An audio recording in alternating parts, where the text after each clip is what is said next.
Hello, everyone, and welcome to today's episode of Conversations with Conexxus. I'm Linda Toth, Managing Director for Conexxus, and with me I have all of the staff most of the staff that were in the Conexxus booth and at the NACS Show.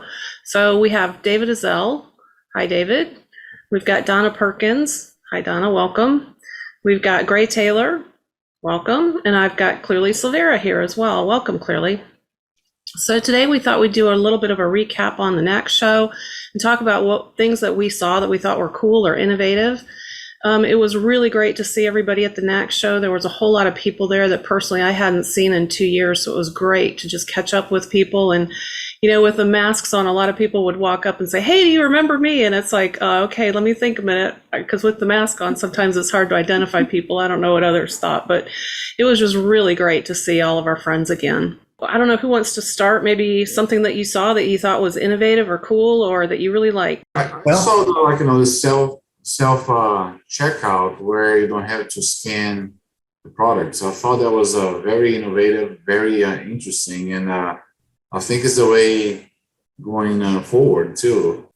Yeah, I thought the Mashkin self-checkout was really cool without just being able to recognize the products without having to scan it or anything. That's some great technology. Standard AI was there as well. This morning in the news, they just opened up their first store with Circle K in Tempe. So when we're out at out that way for the annual conference, maybe we can take a bus ride over there and see how it's really kind of going. The thing that struck me about this is that the technology is getting a lot more efficient. If you've ever been in an Amazon Go back in the day, the ceiling was just filled with cameras and the shelves were sensing, so they could sense when you were picking something up. And it seems to me the drive for this thing is, Mashkin, to Clearly's point, 3 cameras, no weight. But although I hear they're going to be putting a weighing device on there. And then the standard AI stuff, they're really driving towards a really rational camera installation in the store, not thousands, but like 1 every 4 feet, because the visual recognition is just getting better and the algorithms are getting better. I also went next door to Diebold Nixdorf, Tom Quinlan's company. They had a self-checkout offering too. I didn't get a personalized demo. I just got to watch from afar. Thank you, Tom, for all of your input to all of our committees. But I think that is really the way forward. I was also interested to see how a True Age might play into self-checkout. That's a tough nut to crack, but it's going to be one that we have to. Yeah, I would agree. So the Mashkin self-checkout and the standard AI opportunity, I think are really imperative for retailers right now with the labor shortage and the issues facing them, and the need to just better use the labor that you do have. And sometimes that's not checking people out. It may be a huge benefit to retailers to have this technology hitting right now. What do you do when you walk up with 3 items at a convenience store? You put them on the counter. And when I look at the Mashkin thing, it's like you're just doing what you normally do, Same but thing. Now you're just checked out. Now you just pay, right? You can't take, I don't think, any more friction out of it than that, other than what standard is doing, which is when I take it off the shelf, it's getting enumerated and I just walk out the store. So we're really making some headways there. And I've talked to a couple of retailers who have said, look, I'm intending to open stores where there is no traditional POS anymore.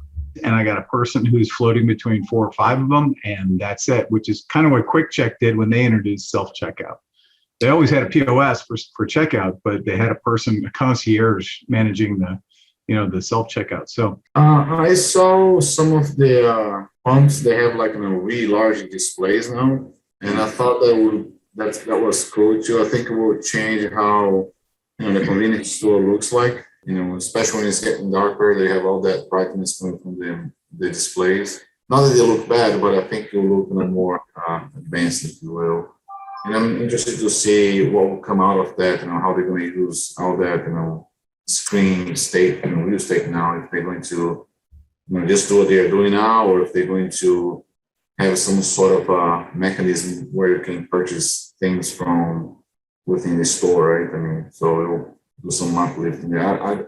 I'll be interested to see what happens.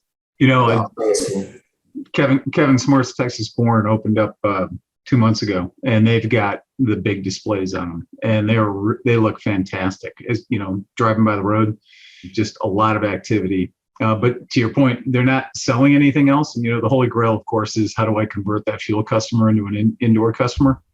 And I think that's going to take a development of the actual platforms themselves. And that's, one of the places where we really need to be able to help. To your point on the big screens, I was just totally struck by the diversity and amount of new media screens that are available. Samsung was there with a really inexpensive, slick looking self-order kiosk.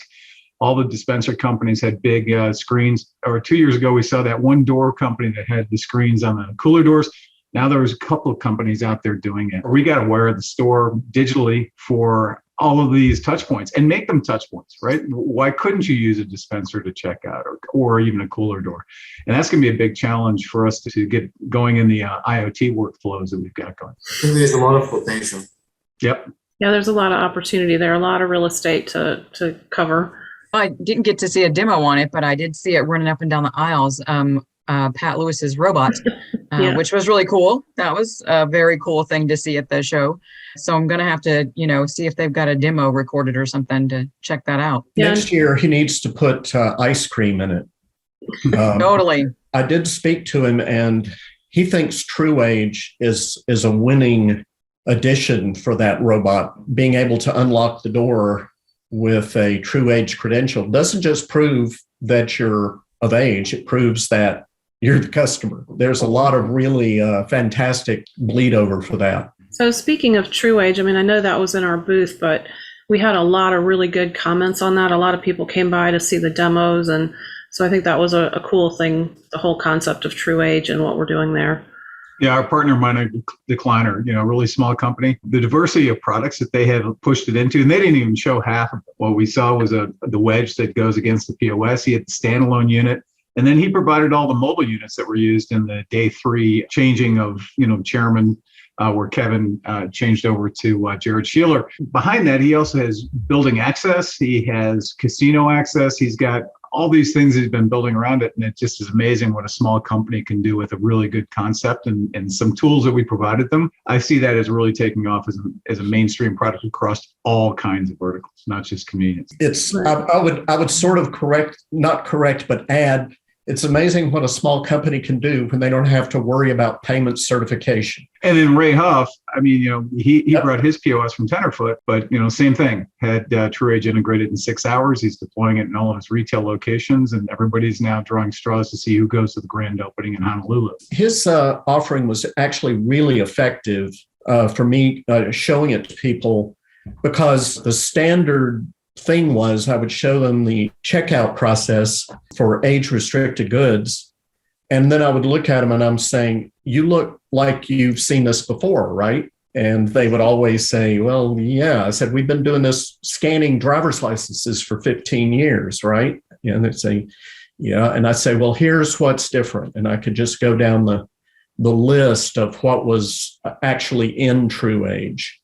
I think I also tried to point out that once a standard is API driven, you can do Array Huff and implement things in 6 hours. That is actually because of RESTful Web Services and the API ecosystem that part was possible for him. Bravo to Ray, and thank you for getting that done, because that was very helpful. So there's a company called National Retail Solutions, NRS. And they're one of our members. They make point of sale systems for very small retailers like bodegas, et cetera. And then they've also got a retrofit kit for EMV that's pretty effective. But anyway, the CEO, Ellie Katz, he gave me his business card. We actually got to meet in person, and it is in Braille. So you can read it. I've never seen a business card that had Braille before. So that's a big shout out to Ellie. I thought it was cool. A little bit of wrap up from the NACS show. I know we had a great show.